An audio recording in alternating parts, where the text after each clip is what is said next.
믿음은 기다리는 것이란 제목으로 하나님의 은혜를 나누고자 합니다. 오늘 본문은 시편 37편 7절로부터 9절에 있는 말씀입니다. 지난 시간 여러분에게 2주간에 걸쳐서 말씀드렸던 것은 여호와를 기뻐하라, 하나님 기쁘게 하며 살아라, 그런 말씀 드렸죠. 하나님 기쁘게 하는 사람은 또 모든 것도 하나님께 맡기고 살아야 된다. 하나님께 맡기고 살면 또 하나님께서 그 모든 것을 이루어 주시는 분이다 라는 말씀을 여러분에게 드렸습니다. 하나님께 맡기고 사는 삶을 시편 기자는 또 오늘 어떻게 말씀하고 있느냐? 불평하지 말고 기다리라, 이렇게 말씀을 하고 있습니다.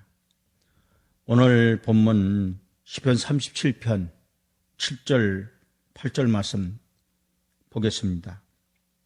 여호와 앞에 잠잠하고 참고 기다리라. 자기 길이 형통하며 악한 꾀를 이루는 자 때문에 불평하지 말지어다. 분을 그치고 노를 버리며 불평하지 말라. 오히려 악을 만들 뿐이다. 이렇게 말씀하고 있습니다. 야고보 기자는 야고보서 5장 7절로부터 8절을 보면, 그러므로 형제들아, 주께서 강림하시기까지 길이 참으라. 보라, 농부가 땅에서 난 귀한 열매를 바라고 길이 참아 이른 비와 늦은 비를 기다리나니, 너희도 길이 참고 마음을 굳건하게 하라. 주의 강림이 가까우시니라 했습니다. 여기서 가장 중요한 것은 기다리라는 것입니다. 신앙생활은 농사 짓는 것과 같습니다.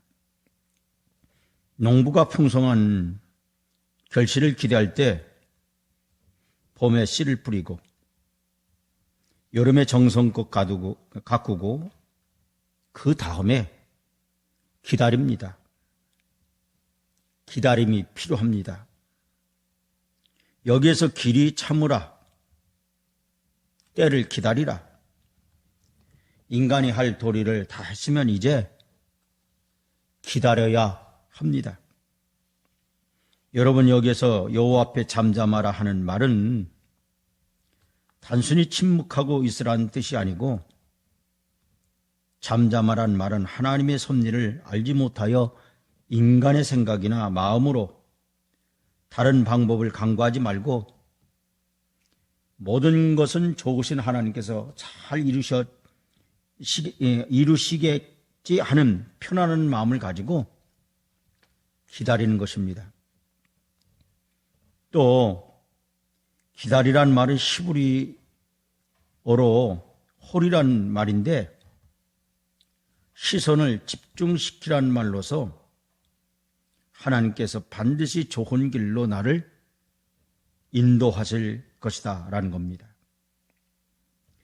여러분, 여기 시선을 집중시킨다는 말이 나오는데, 그럼 시선을 누구께 집중시켜야 되느냐? 하나님께 우리의 시선을 집중시켜야 한다는 사실입니다. 하나님을 바라보는 마음이 변함없이 끝까지 그 길로 가라는 말입니다. 그러면 때가 되면 하나님은 이루어 주십니다. 왜 이리 날씨가 추워? 하나님, 내가 믿습니다. 겨울아, 물러갈지어다. 여름아, 와라. 그러면 여름이 옵니까? 안 옵니다. 봄이 빨리 왔으면 좋겠네요. 겨울 빨리 좀 지나가게 해주세요. 아무리 목놓아 부르짖어도 1월과 2월이 지나고 3월이 와야 봄이 온다는 사실입니다. 기다려야 합니다. 왜 이렇게 밤이 어두워? 어둠아, 물러가라. 빛이 나타나라. 그러면 태양이 떠오릅니까? 아닙니다. 아침 6시가 되어야 해가 떠오릅니다. 기다려야 합니다. 여러분의 인생살이 어떤 문제로 인해서 현실이 너무 암담하고 칠같이 어두워도 내가 십자가 붙들고 말씀 지켜 살면 때가 되면 그날이 오겠지 하는 소망 가운데 인내하면 반드시 하나님은 좋은 것들로 채워주실 줄 믿습니다. 욥은 큰 시험을 당했습니다. 태풍이 불어와서 집을 치니까 집이 무너져 10남매가 압사 당했습니다. 부모 앞에서 자식 하나 죽어도 가슴을 치는데 10남매가 한꺼번에 죽었으니 이건 보통 심각한 일이 아닙니다. 도적들이 와서 짐승들을 잡아가고 하늘에서 불이 떨어져 짐승들이 다 죽었습니다. 거지가 됐어요. 또한 몸이 병들었습니다. 자기 아내가 악담을 합니다. 그래도 하나님을 믿겠어? 하나님 욕하고 죽어버려요. 그때 욥이 두 가지 말씀의 신앙 고백으로 승리합니다. 욥기 1장 21절로부터 22절에 이르되 내가 모태에서 알몸으로 나와 싸운즉 또한 알몸이 그리로 돌아가올지라 주신 이도 여호와시요 거두시는 이도 여호와시오니 여호와의 이름이 찬송을 받을 찐이다. 이렇게 고백을 한다라는 거예요. 대단한 고백이죠. 여러분, 근데 이 욥은 이 모든 일에 욥이 범죄하지 아니하고 하나님을 향하여 원망하지 아니하니라 이렇게 말씀하고 있습니다. 그리고 욥기 23장 10절에 그러나 내가 가는 길을 그가 아시나니 그가 나를 단련한 후에는 내가 정금같이 나오리라 이렇게 신앙을 고백합니다. 소망을 갖고 인내했습니다. 그리고 욥기 42장 말씀에 보면 자기를 찾아와서 이렇게 저렇게 변론하는 친구들을 위해서 복을 빌어줍니다. 욥기 42장 10절에 욥이 그의 친구들을 위하여 기도할 때 여호와께서 욥의 공경을 돌이키시고 여호와께서 욥에게 이전 모든 소유보다 갑절이나 주신지라 이렇게 말씀하고 있습니다. 그리고 야고보서 5장 11절에 보면 보라 인내하는 자를 우리가 복되다 하나니 너희가 욥의 인내를 들었고 주께서 주신 결말을 보았거니와 주는 가장 자비하시고 긍휼히 여기시는 이신이라 이렇게 말씀하고 있습니다. 여러분, 마음의 소원이 이루어지기 원하거든 십자가 끝까지 붙들고 말씀 지켜 살면서 때를 기다리십시오.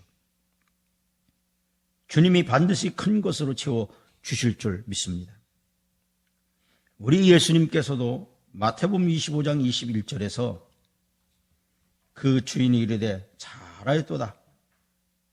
착하고 충성된 종아, 네가 적은 일에 충성하였음에 내가 많은 것을 네게 맡기리니 내 주인의 즐거움에 참여할지어다. 이렇게 말씀하고 있습니다. 우리에게 진정한 즐거움은 하나님 아버지의 마음을 기쁘게 드리면 그 기쁨이 메아리쳐 돌아와 기뻐지고 우리가 하나님 마음을 섭섭하게 하면 내 마음에 어둠이 찾아옵니다. 이것을 우리는 메아리의 법칙이라 이렇게 말할 수 있습니다. 돌아오는 법칙입니다. 이상합니다. 우리가 다른 사람의 마음을 기쁘게 드리면 그 기쁨이 나에게 배가 되어 돌아온다는 거예요. 그런데 남의 마음을 아프게 해주면 불안이 함께 따라옵니다. 이것이 신앙생활의 원리입니다. 지극히 높은 곳에 계시는 하나님께 영광 돌리는 생활을 자꾸 하면 나한테는 영광스러운 일만 나타나게 될 것이고, 하나님 욕 돌리는 일로 살아가면 욕된 일만 나타나게 될 것입니다. 미국과 유럽에서 거의 10년간 스터디북으로 제일 많이 팔린 책 하나가 있습니다. 유대인 랍비였던 해롤드 퀴시너라는 사람이 쓴 선한 사람들에게 왜 불행이 오는가입니다. 다른 말로 말하면 악인이 왜 형통한가입니다. 살면서 우리가 선한 사람이 불행을 겪고 악인이 형통하는 현실을 보게 되면 불평이 저절로 나오지요. 이놈의 불공평한 세상 하게 됩니다. 그러면 이런 불공평해 보이는 세상에서 승리하는 비결이 무엇입니까? 성경은 말씀하고 있습니다. 기다리라는 겁니다. 오늘 읽은 짧은 본문에서도 2번씩이나 기다리라고 권면을 하고 있습니다. 시편 37편 7절 말씀에 여호와 앞에 잠잠하고 참고 기다리라. 자기 길이 형통하며 악한 꾀를 이루는 자 때문에 불평하지 말지어다, 이렇게 말씀하고 있습니다. 시편 37편 9절에 진실로 악을 행하는 자들은 끊어질 것이나 여호와를 소망하는 자들은 땅을 차지하리로다, 이렇게 말씀하고 있습니다. 이스라엘 백성의 광야 생활 40년을 봐도 문제는 참지 못하고 기다리지 못하는 데 있었습니다. 출애굽기, 민수기에 보면 이스라엘 백성들이 수도 없이 불평하고 원망합니다. 그 이유가 무엇입니까? 기다리지 못합니다. 조금만 더 기다리면 되는데 그 조금만을 참지 못한다는 사실이에요. 그래서 이를 그르칩니다. 예를 들어 출애굽기 32장에 보면 모세가 시내산 위에서 하나님을 만납니다. 사생 결단을 하고 하나님을 만납니다. 40일 주야를 금식하면서 하나님의 말씀을 받습니다. 그런데 시내산 아래에서 시내산 위에 올라간 모세가 안 내려온다고 야단입니다. 출애굽기 32장 1절에 백성이 모세가 산에서 내려오미 더딤을 보고 모여 백성이 아론에게 이르러 말하되 일어나라, 우리를 위해 우리를 인도할 신을 만들라. 이 모세 곧 우리를 애굽 땅에서 인도해낸 사람은 어찌 됐는지 알지 못함이니라. 더디다는 것입니다. 그래서 그들은 금송아지를 우상을 만들었고 그것 때문에 한순간에 3,000명이 죽지 않았습니까? 기다리지 못해서 축복을 잃어버렸습니다. 기다리지 못해서 멸망을 당했습니다. 기다리지 못해서 죽었습니다. 기다릴 수 있다는 것은 믿기 때문입니다. 그래서 믿음은 기다리는 것이라고 정의할 수 있습니다. 제가 언젠가 여러분에게 이 예화는 드린 기억이 납니다. 5년 11개월, 거의 6년 동안 식물인간이 된 남편을 병 간호한 여인에 대한 글을 읽은 적이 있었습니다. 이름은 성정식 집사님에 대한 이야기입니다. 남편이 자전거를 타고 아침 운동을 나갔다가 달리는 벤에 부딪혀 의식불명, 식물인간이 되었습니다. 그 남편의 나이는 31살쯤이었습니다. 4살짜리 다영이란 딸, 그리고 난 지 45일이 되는 가영이란 딸이 있었습니다. 5년 11개월, 거의 6년 동안 정성스럽게 병 간호를 했습니다. 말도 못합니다. 듣지도 못합니다.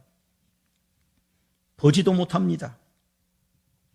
유동식 쉽지 않고 삼킬 수 있도록 소화하기 쉽게 만든 음식을 호스로 넣어줘야 합니다. 기저귀를 채워 소변 대변을 받아냅니다. 그래도 아내는 이렇게 얘기합니다. 이래도 좋으니 죽지만 말아요. 당신 70살까지만 살아요. 우리 딸들 시집 보내놓고 잘 사는 것 보고 죽어요. 오래 누워있으면 욕창이 생깁니다. 욕창이 생길까봐 밤에도 일어나 2시간마다 몸을 뒤척여 줍니다. 볼에 대고 뽀뽀도 하고 어쩌다 옷을 사면 보지도 못한 남편 앞에서 입어보면서 옷자랑을 합니다. 여보, 나 예쁜 옷 입었어요. 예쁘지요. 가장 기쁠 때는 소변 대변을 기저귀 안 묻히고 제대로 봤을 때였다고 합니다. 변비가 생기면 관장약으로도 안 되어 손가락으로 파내야 한다라는 것입니다. 아내의 사랑이 아니었다면 벌써 저거 세상 사람이 되었을 것입니다. 의사도 포기하라고 합니다. 99.9% 불가능하다는 겁니다. 친구들도 포기하라고 합니다. 친척들도 포기하라고 합니다. 같은 병실에 있는 보호자들도 포기하라고 합니다. 그렇지만 이 성정식 집사님은 포기하지 않았습니다. 6년 동안 포기하지 않고 기다렸습니다. 6년 동안 눈이 오나 비가 오나 새벽기도 단 한 번 빠지지 않았습니다. 그런데 5년 11개월 되던 어느 날 이 남편이 아멘 하면서 눈을 떴습니다. 말소리도 듣습니다. 의식이 회복됐습니다. 이 놀라운 일에 당시 대통령 영부인이신 손명순 여사도 축전을 보내주었습니다. 기자가 물었습니다. 어떻게 6년 동안 포기하지 않고 깨어나기를 기다릴 수 있었습니까? 그랬더니 그 집사님이 뭐라고 했는지 아세요? 믿음 때문에 가능했습니다. 믿음이란 이렇게 놀라운 것입니다. 믿음이란 이렇게 좋은 것입니다. 믿음으로 기다리면 이런 좋은 축복을 받습니다. 성집사님 얘기 하나 더 하지요. 남편의 의식이 깨어났을 때 같은 병실에 있던 보호자들이 기적이 일어났다고 환호했지만 오히려 성집사님은 담담했다고 합니다. 그 이유는 그 집사님은 하나님의 능력을 믿었기 때문이었습니다.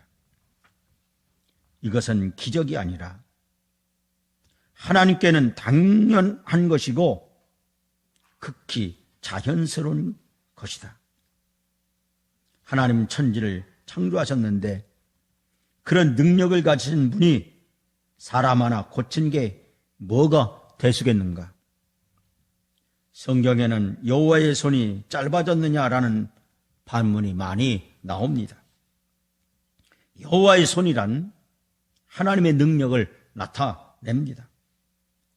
성경은 하나님의 능력이 줄어들었느냐, 없어졌느냐라고 강하게 반문하므로 하나님의 능력을 믿지 않은 우리들을 책망하고 있습니다.